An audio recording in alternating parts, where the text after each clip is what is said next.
Hola, ¿qué tal? Bienvenidos. Hoy vamos a continuar hablando de corriente alterna. Y a lo que nos vamos a referir concretamente es al comportamiento de los diferentes tipos de carga en este tipo de corriente. Y cuando decimos carga, queremos decir resistencia, bobina y capacitor. Vamos a comenzar por la resistencia, que de los tres componentes es el que presenta un comportamiento más sencillo. Bueno, planteemos una resistencia conectada a una fuente de corriente continua y la misma resistencia conectada a una fuente de corriente alterna. ¿Qué es lo que va a suceder al pasar corriente por la resistencia? Se va a desprender calor de dicha resistencia. Aquí va a haber un desprendimiento de calor por algo que se llama efecto Joule. Ya sabemos que cuando pasa corriente por un conductor se desprende calor. Y en particular, por la resistencia, al pasar corriente, se desprende calor también. Otra de las cosas que va a ocurrir es que se va a producir una caída de tensión en dicha resistencia. Esa caída de tensión, en este caso, es igual a la tensión de la fuente. Por lo tanto, podemos decir que V es igual a I por R, por ley de Ohm, ¿verdad? Y podemos decir que la intensidad es igual a la tensión sobre la resistencia. Y que la resistencia es igual a la tensión sobre la intensidad. Afortunadamente, para nuestros intereses, la resistencia en corriente alterna se comporta exactamente de la misma manera que en corriente continua. O sea, ¿qué es lo que va a suceder en esta resistencia? Al alimentarla con una fuente de corriente alterna, va a suceder lo mismo que en corriente continua. Va a desprender calor.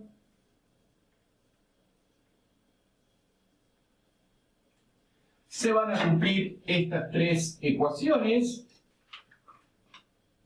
de la ley de Ohm. La potencia en dicha resistencia será el producto de la tensión por la intensidad, aunque también hay otras fórmulas, pero no las vamos a detallar ahora para no redundar y entrar en detalles que nos pueden confundir. De manera que la resistencia se comporta exactamente de la misma forma en continua que en alterna.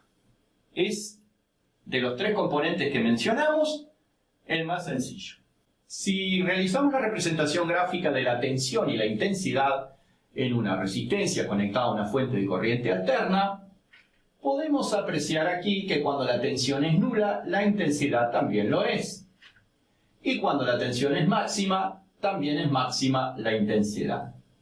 Es decir, tanto la tensión como la intensidad pasan por el punto cero y pasan por el máximo en el mismo momento. Se dice entonces que están en fase. Si representamos mediante fasores la tensión y la intensidad, ambos fasores tendrán la misma dirección. ¿Cómo se interpreta esto? Recuerden que los fasores son vectores que giran en sentido antihorario.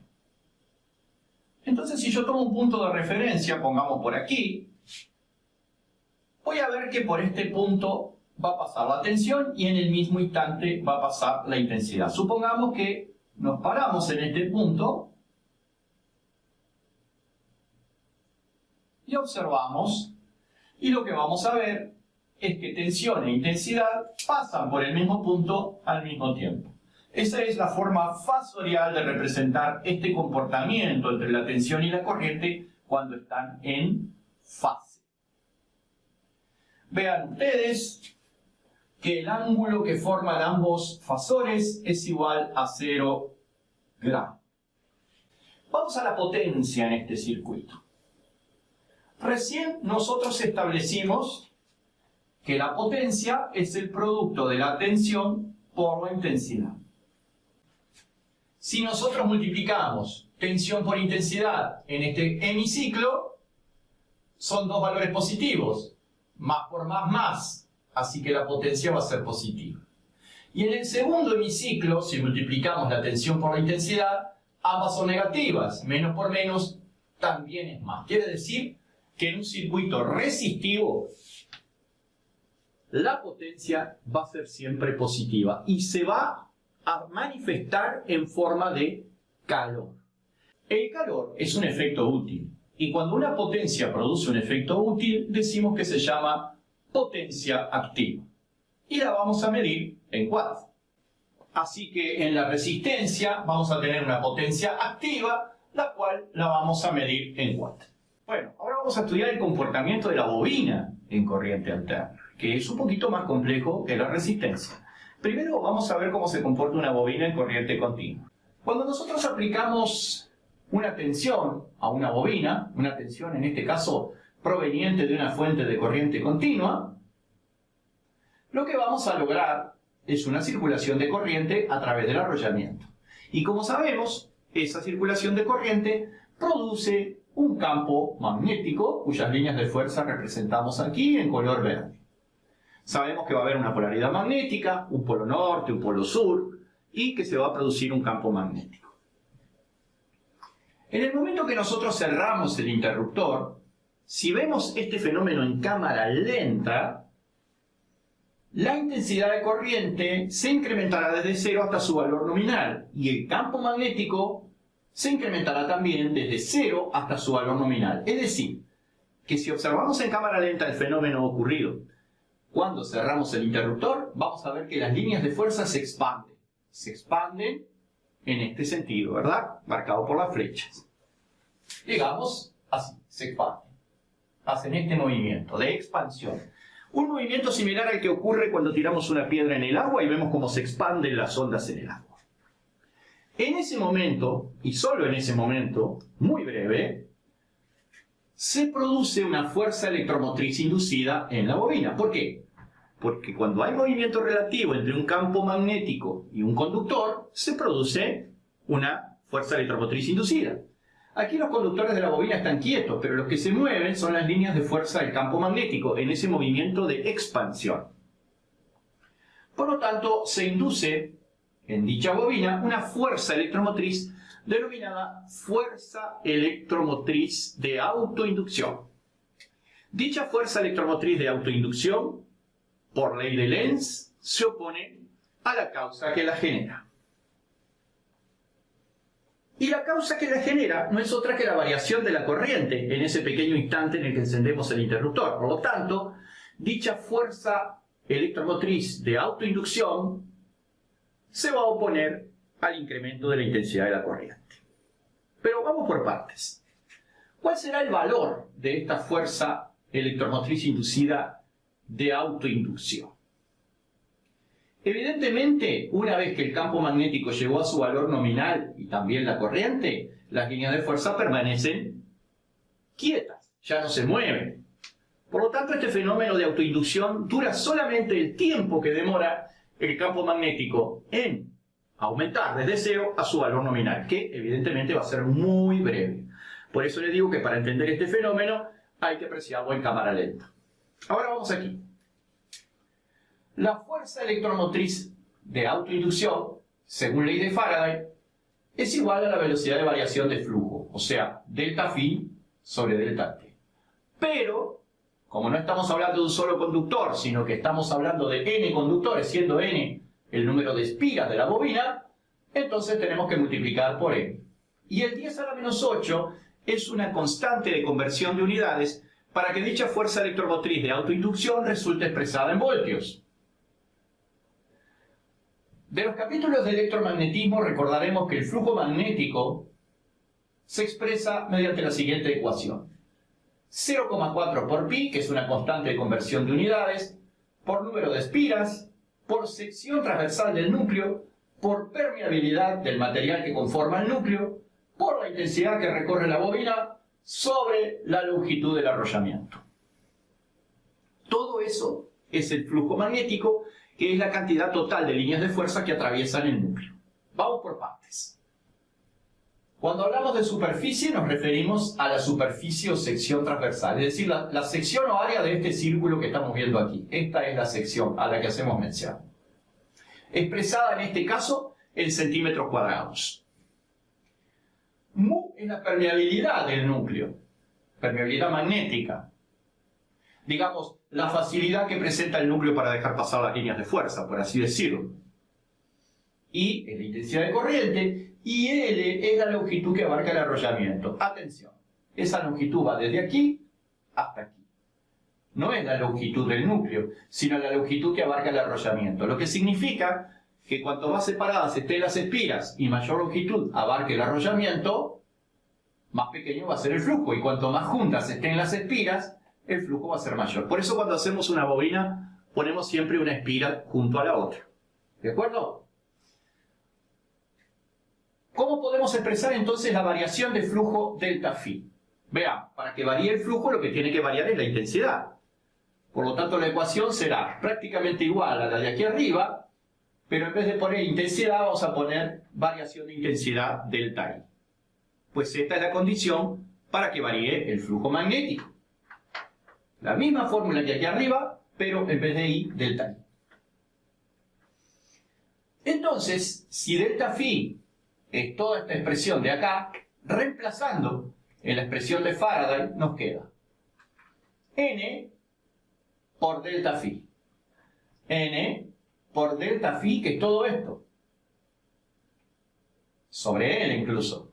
Todo esto sobre L es delta phi. El 10 a la menos 8, el 10 a la menos 8, que está en la expresión de Faraday, es una constante de conversión de unidades, lo pasamos al denominador como 10 a la 8. Por eso acá nos queda 10 a la 8. Sobre delta T, que ya estaba en el denominador, ¿verdad? Ahora bien, fíjense que acá tenemos una serie de constantes. Esto es una constante de conversión de unidades, no cambia. El largo del arrollamiento tampoco, porque estamos hablando siempre de la misma bobina. El número de espiras no cambia. 0,4 por pi es una constante. Otra vez el número de espiras acá no cambia. La sección del núcleo no cambia.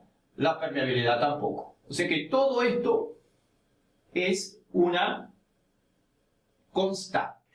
Todo esto es una constante. Vamos entonces a desarrollar esta fórmula. Lo único que tenemos que hacer es n por n, que es n cuadrado. Y nos queda 0,4 pi por n, que es n cuadrado, por sección, por permeabilidad, por delta I, sobre longitud, por 10 a la 8, por delta T. El denominador queda como estaba. ¿Bien? Pero fíjense que acá hay una parte de esta ecuación que es constante. Por ejemplo, si estamos hablando siempre de la misma bobina, 0,4 pi no cambia, es una constante de conversión de unidades, lo mismo que 10 a la 8 tampoco cambia. La longitud del arrollamiento no varía. El número de espiras tampoco, la sección del núcleo tampoco y la permeabilidad tampoco. Por lo tanto, todo esto que hay acá es una constante. A esta constante le vamos a llamar L, denominada coeficiente de autoinducción o inductancia, y la vamos a medir en una unidad llamada henrio, la cual vamos a representar con la letra H. Después vamos a retomar el concepto físico de esta magnitud. Si todo esto que es constante le llamamos L, entonces la FEM de autoinducción es igual a L por delta I sobre delta T. Supongamos que ahora abrimos el interruptor de nuestro circuito, entonces el campo magnético se va a desvanecer. Y las líneas de fuerza van a hacer un movimiento de contracción. O sea, van a realizar este movimiento así. Se van a ir extinguiendo hasta que no quede ninguna. El mismo movimiento que señalábamos como el que producen las ondas en el agua cuando tiramos una piedra, pero a la inversa. O sea, contracción de las líneas de fuerza. De todos modos, al haber un movimiento de líneas de fuerza sobre los conductores de la bobina, esta se induce a sí misma una fuerza electromotriz. Por eso, dicha fuerza electromotriz se llama fuerza electromotriz de autoinducción. Y por ley de Lenz se opone a la causa que la genera. En este caso, la causa que la genera es la disminución de la corriente en el circuito cuando abrimos el interruptor. Por lo tanto, se opone a dicha disminución. Es más, se opone a la desaparición de la corriente.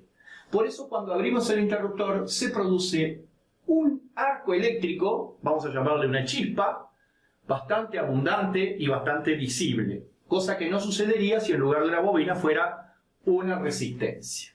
Es decir, que la fuerza electromotriz de autoinducción se opone en todo momento a la variación de la corriente. Si la corriente quiere aumentar, la fuerza electromotriz de autoinducción le impide que aumente en forma inmediata, y si quiere disminuir, se opone también a su disminución e incluso a su desaparición del circuito.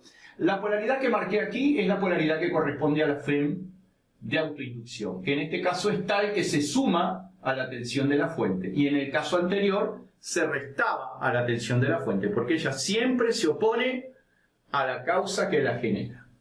Esto lo vamos a tener presente en una bobina conectada a una fuente de corriente continua solamente en el momento de cerrar o abrir el interruptor, porque cuando el interruptor queda cerrado, la corriente se establece en su valor, el campo magnético de la bobina permanece constante y ya desaparece la FEM de autoinducción. Es decir, que en continua esto acontece solamente al cerrar o abrir el circuito. Ahora bien, supongamos que nosotros empezamos a cerrar y abrir este interruptor continuamente.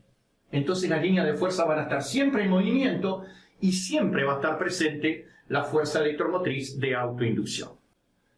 Si conectamos nuestra bobina a una fuente de corriente alterna, entonces las líneas de fuerza van a estar en un constante movimiento de expansión y contracción. Por lo tanto, siempre va a estar presente la fuerza electromotriz de autoinducción. Y esta fuerza electromotriz de autoinducción va a provocar un efecto de oposición, que como ustedes pueden ver es de origen electromagnético, que se llama reactancia inductiva. Como dijimos, la fuerza electromotriz de autoinducción produce un efecto de oposición a la corriente, obviamente de origen electromagnético, que la vamos a denominar reactancia inductiva, y la vamos a representar con la letra XL. XL, reactancia inductiva. Es un fenómeno de oposición a la corriente que ocurre solo en alterna. En continua, esto no sucede porque no hay variación de campo magnético, salvo en el momento de encender o apagar el interruptor, es decir, salvo en el momento de cerrar o abrir el circuito. Como la corriente alterna siempre está cambiando y el campo siempre está en permanente movimiento, la fuerza electromotriz de autoinducción está siempre presente y se manifiesta como un efecto de oposición llamado reactancia inductiva. Y como 2pi f es igual a omega, o sea, velocidad angular de los fasores, entonces podemos decir que XL es igual a omega por L. Medimos L en henrios y XL, como se opone a la corriente, se mide en ohmios. Ojo, no es la resistencia de la bobina, es una oposición que surge por causa electromagnética y se llama reactancia inductiva. Por más que se mide no es resistencia, es reactancia inductiva. Como ven, depende de la frecuencia, por lo tanto en corriente continua no existe. Solamente se presenta cuando la bobina está conectada a la corriente alterna. Bien, si nosotros conectamos una bobina a una fuente de corriente continua, en el momento de cerrar el interruptor, la corriente no se establece de inmediato en su valor, sino que demora un tiempo en llegar a ese valor. ¿Por qué? Porque la fuerza electromotriz de autoinducción, por ley de Lenz, se opone a la causa que la genera. Como en este caso la causa que la genera es el incremento de la corriente, la fuerza electromotriz de autoinducción se opone a dicho incremento, por lo tanto, se produce un retardo en el incremento de la corriente. Una vez que el campo magnético permanece constante porque ya se estableció la corriente en su valor, la intensidad permanece también constante. Y cuando abrimos el interruptor, la intensidad decrece lentamente porque hay un factor en el circuito que se opone a su desaparición o a su extinción. Y ese factor es la fuerza electromotriz de autoinducción, que se opone en este caso a la extinción de la corriente o a la disminución de la corriente, que es la causa que la genera. Este retardo producido a la corriente en una bobina es lo que llamamos inductancia. L se denomina inductancia o coeficiente de autoinducción y, como dijimos, se mide en henrios. podemos definir a la inductancia como el grado de retardo que una bobina le ofrece a la corriente. Vamos a decir que L tiene un valor de 1 Henry cuando, al aplicarle a una bobina 1 voltio de tensión, la intensidad de corriente demora 1 segundo en alcanzar el valor de 1 ampere. Supongamos que si a la bobina le aplicamos 1 voltio, para alcanzar 1 ampere demora 1 segundo, vamos a ponerlo así. Entonces, esa bobina tiene una inductancia o coeficiente de autoinducción de 1 Henry.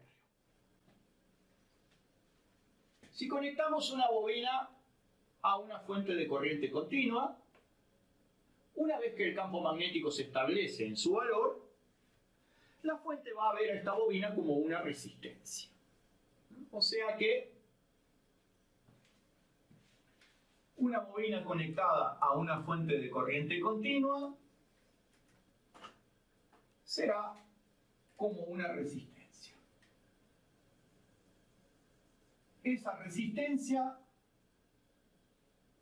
tendrá un valor igual a la resistencia del cobre que constituye a la bobina, en ohmios. Es decir, que si nosotros medimos esta resistencia con un multímetro, en escala de ómetro, el valor que nos va a dar va a ser el valor de la resistencia del cobre que constituye a la bobina. Eso en continuo. En alterna, además de la resistencia del cobre, que siempre va a estar, porque las bobinas ideales no existen y el cobre siempre tiene resistencia, va a aparecer el efecto de reactancia inductiva, que como ustedes saben es un efecto de origen electromagnético debido a la fuerza electromotriz de autoinducción. Entonces vamos a tener una doble oposición a la corriente, la resistencia del cobre y la reactancia inductiva. Habitualmente la resistencia del cobre es muy inferior a la reactancia inductiva. La que predomina es XL. Entonces, como por lo general la resistencia del cobre es despreciable frente al valor de la reactancia, muchas veces, la mayoría de los casos, lo que vamos a hacer es despreciar este valor y considerar como que estamos frente a una bobina ideal. ¿Qué quiere decir bobina ideal? Que no presenta resistencia óhmica, o sea, como que el conductor que la forma es un conductor perfecto. Lo que sabemos que en la práctica no existe, pero en la teoría podemos despreciar el valor de esa resistencia sin producir mayores errores en los cálculos. Sabemos que está ahí, sabemos que existe, pero la mayoría de las veces se considera que la bobina es ideal. Digo, en los ejercicios, por ejemplo, de circuitos RLC de corriente alterna, por lo general se dice, bueno, la bobina tiene una reactancia tal o una inductancia tal, pero se obvia el valor de la resistencia porque se considera cero, o sea, se desprecia directamente. Vale decir que si en una bobina conectada a una fuente de corriente continua hacemos el cociente tensión sobre intensidad, esto nos va a dar la resistencia del cobre. Y si en alterna hacemos el cociente tensión sobre intensidad, nos va a dar la reactancia inductiva si despreciamos la resistencia del cobre, por supuesto. Bueno, vamos a ver qué pasa con los desfasajes en una bobina. Vimos que en una resistencia el desfasaje no existía. O sea, la tensión y la corriente estaban en fase. ¿Qué quiere decir esto? Que cuando una es cero, la otra también, y cuando una es máxima, la otra también. Es decir, ambas pasan por el punto cero, las dos al mismo tiempo, y también pasan al mismo tiempo por el punto máximo. Pero vamos a ver qué sucede en la bobina. Recuerden ustedes que nosotros dijimos que en la bobina conectada a la corriente alterna siempre estaba presente la fuerza electromotriz de autoinducción, y que esa fuerza electromotriz de autoinducción siempre se opone a la causa que la genera y que produce un efecto de oposición a la corriente llamado reactancia inductiva. Veamos. Una vez que se establece la tensión en el circuito, la corriente no toma inmediatamente su valor, sino que aparece desfasada, demora en alcanzar el mismo valor que la tensión. Fíjese que la tensión alcanza el máximo aquí y la intensidad de la corriente alcanza el máximo recién acá. Si ustedes se fijan, el desfasaje que hay entre el punto máximo de la tensión y el punto máximo de la corriente es de 1/4 de periodo. Esto, expresado en grados sexagesimales, serían 90 grados, ya que un periodo se considera que son 360. Por lo tanto, vamos a decir que en una bobina, la corriente atrasa 90 grados con respecto a la tensión, debido al retardo que la bobina le impone a la corriente. Bien, aquí sí hay un desfasaje. Y ese desfasaje lo podemos representar a través de los fasores. Dibujamos la tensión y dibujamos la intensidad de corriente.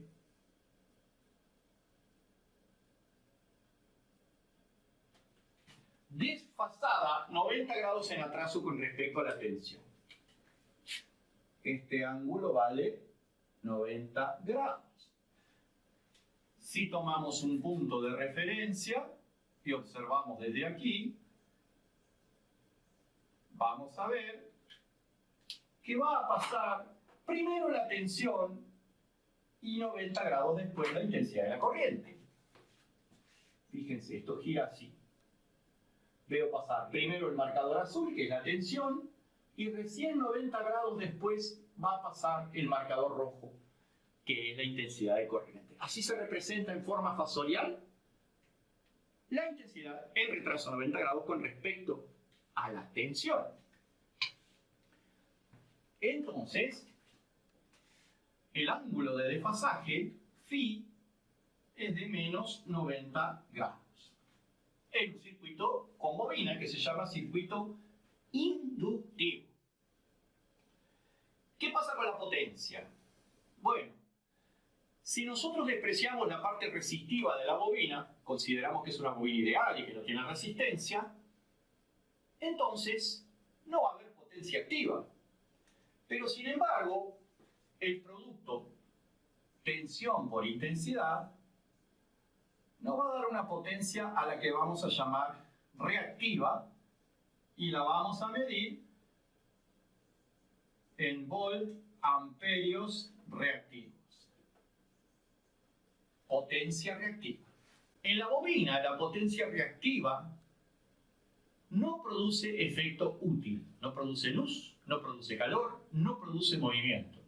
Es una potencia oscilante que la bobina intercambia con la red de alimentación. Porque la bobina toma la energía, forma el campo magnético luego se desvanece y esa energía es devuelta a la red. Es una energía oscilante que genera varios problemas en los circuitos eléctricos y por eso hay que tener en cuenta la corrección de la energía reactiva. Hemos hecho unos cuantos videos nosotros acerca de ese tema. Pero bien, esa potencia reactiva vamos a representarla aquí junto a la tensión y la intensidad de corriente. Es el producto de la tensión por la intensidad de corriente. Entonces acá tenemos que la tensión es positiva y la intensidad es negativa. Más por menos, menos. Quiere decir que la reactiva acá tiene signo negativo. En este otro intervalo, tensión e intensidad son positivas, más por más es más. En este otro intervalo la corriente es positiva y la tensión es negativa, por lo que la reactiva vuelve a ser negativa. En este otro intervalo, tensión e intensidad son negativas, menos por menos es más. Y así sucesivamente. Esto que tenemos aquí es la potencia reactiva. Bueno, ahora vamos a ver el circuito capacitivo. En este caso, la carga que va a estar conectada a nuestra fuente de corriente alterna va a ser un capacitor o condensador, ¿sí? Por mí le pueden llamar de cualquiera de las dos maneras. Yo le llamo indistintamente capacitor o condensador. Hay quienes prefieren llamarle de un modo, quienes prefieren llamarlo del otro. Eso va en cada uno, ¿de acuerdo? Así que vamos a ver entonces, para comenzar, cómo se comporta un capacitor en corriente continua. Si conectamos un capacitor a una fuente de corriente continua, sabemos que dicho capacitor se va a cargar. O sea, transcurrido un cierto tiempo, va a adquirir una diferencia de potencial, una tensión entre sus extremos. Los capacitores están formados por dos armaduras que son conductoras de la electricidad y un material aislante que las separa que se llama dieléctrico. No vamos a entrar en detalle de los diferentes tipos de capacitores, pero digamos que básicamente todos los capacitores están formados de esa manera. Al conectar una fuente de tensión continua, las cargas en el dieléctrico, que son en igual cantidad positivas y negativas, se van a ordenar de la siguiente manera. El polo positivo de la fuente va a atraer electrones desde la armadura roja hacia la fuente. O sea, desde la armadura roja hacia el positivo son atraídos los electrones. Por lo tanto, esta cara del dieléctrico que está sobre la armadura roja va a ir perdiendo electrones y va a ir quedando cargada con signo positivo. A su vez, las cargas positivas existentes en el dieléctrico van a atraer electrones desde el polo negativo de la fuente.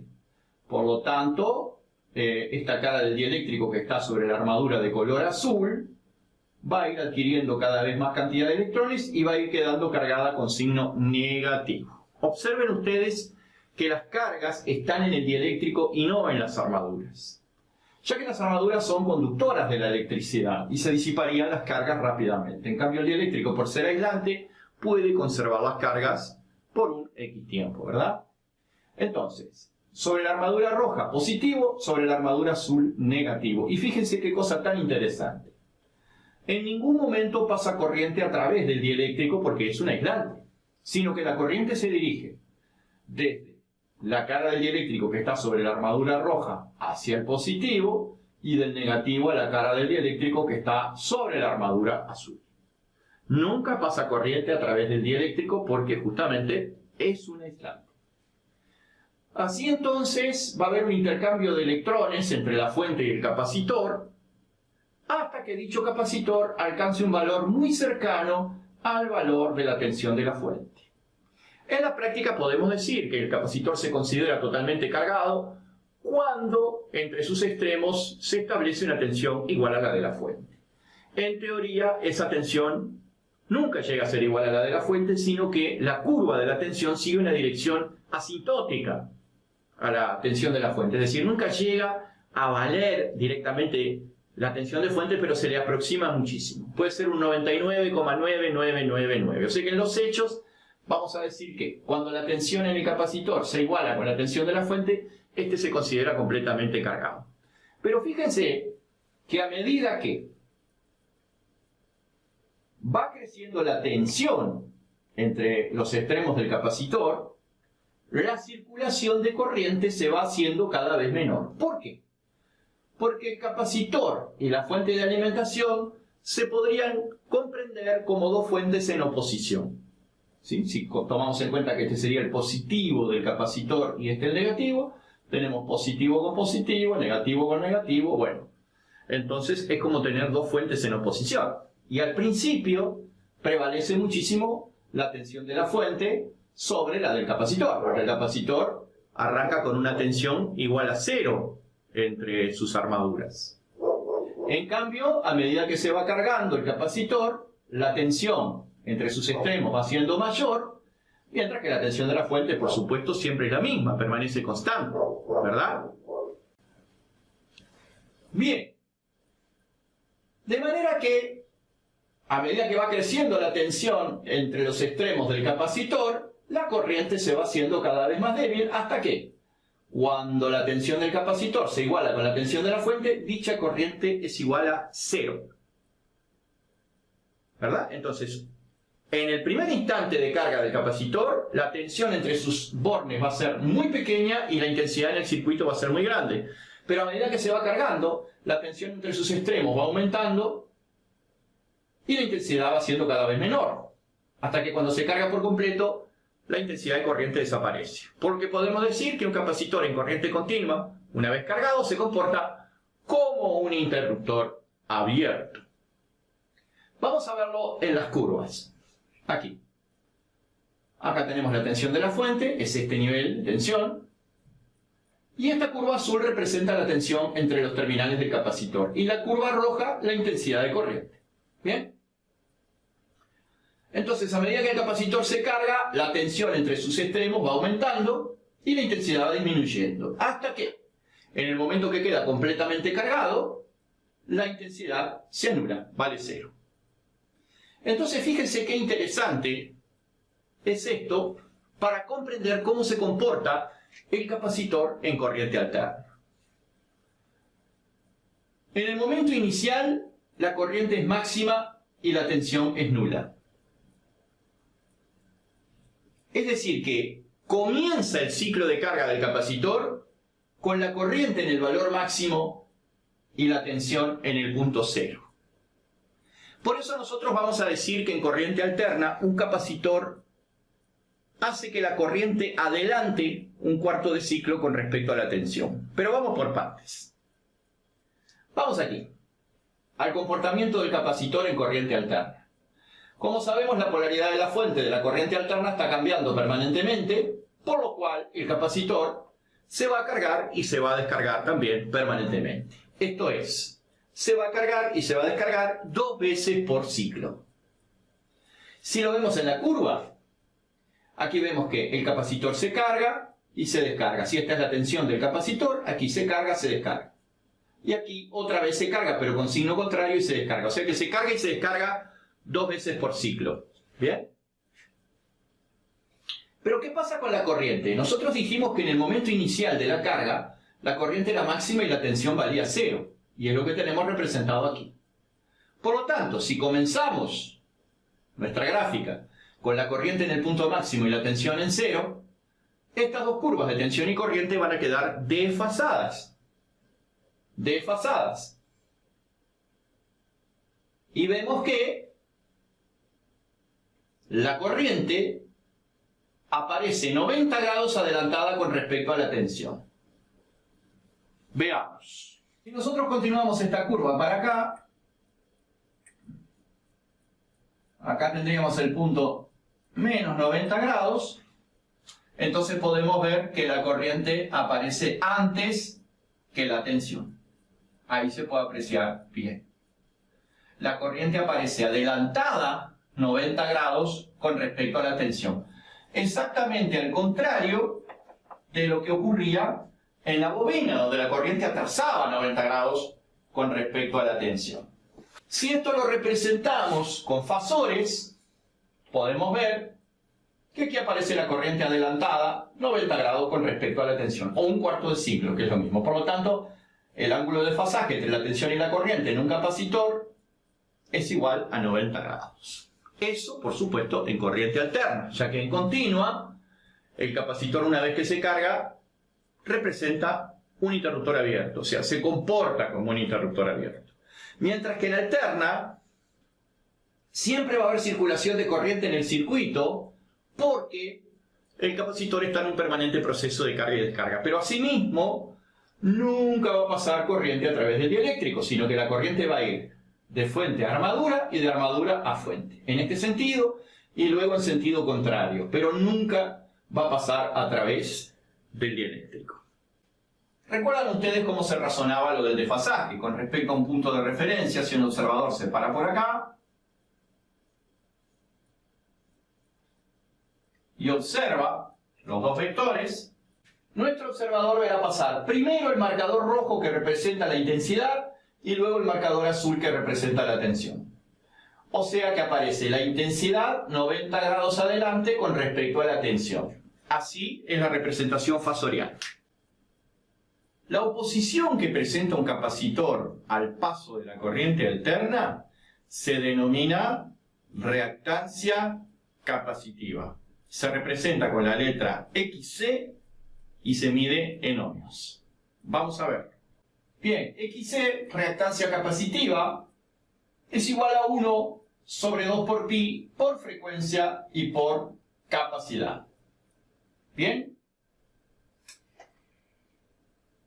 2 por pi es una constante, la frecuencia la vamos a tomar en hertz Y la capacidad la vamos a tomar en faradios, en este caso. La reactancia capacitiva va a resultar expresada en ohmios.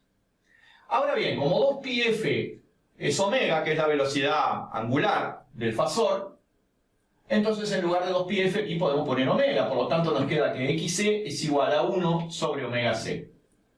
En este caso tomamos la capacidad en faradios y la reactancia capacitiva nos va a quedar expresada en ohmios. Si nosotros modificamos la unidad de la capacidad, por ejemplo si la tomamos en microfaradios, entonces en el numerador en lugar de 1 tendremos que poner 10 a la 6. Si la tomamos en nanofaradios, el numerador será 10 a la 9. Y si la tomamos en picofaradios, el numerador será 10 a la 12. Y xc, reactancia capacitiva, siempre nos va a dar en ohmios. ¿Qué pasa con la potencia en el capacitor? No va a haber potencia activa porque la energía eléctrica no se va a convertir ni en energía lumínica, ni en energía calórica, ni en energía mecánica. Recuerdan ustedes que la potencia activa es aquella que se convierte en efectos útiles, tales como luz, calor y movimiento. No es el caso del capacitor. El capacitor toma la energía de la red y se carga. Y luego, cuando la corriente decrece, se descarga y devuelve esa energía a la red de alimentación. Entonces, en el caso del capacitor, también vamos a tener una potencia reactiva, una potencia oscilante que el capacitor va a intercambiar con la red de alimentación. Si nosotros en un circuito que solo tenga un capacitor, o sea, un circuito capacitivo puro, multiplicamos la tensión por la intensidad, esto nos va a dar en volt-ampere reactivos la potencia reactiva que corresponde a ese circuito. ¿Bien? Entonces, vamos a representarla gráficamente. Ya que la potencia es el producto de la tensión por la intensidad, aquí en este primer cuarto de ciclo, tensión e intensidad son positivas, por lo que la potencia reactiva también lo es. Aquí tenemos tensión positiva, intensidad negativa, más por menos, la reactiva es negativa. Luego, tenemos tensión e intensidad negativas, menos por menos es más, la potencia reactiva es positiva. Y aquí tenemos corriente positiva y tensión negativa, más por menos, la reactiva vuelve a ser negativa. Esta es la gráfica, la representación de la función correspondiente a la potencia reactiva, que también es una función sinusoidal, como podemos ver. Y bien, hasta aquí llegamos con lo que es el comportamiento de estas tres cargas en corriente alterna, resistencia, bobina y capacitor, que determinan los circuitos resistivo, inductivo y capacitivo. Luego vamos a empezar a combinar estas cargas, obteniendo así los circuitos RL, RC y RLC, serie, posteriormente paralelo y posteriormente serie paralelo o mixto. Pero hoy llegamos hasta acá. Les agradezco por su atención y les mando un gran abrazo. Hasta la próxima.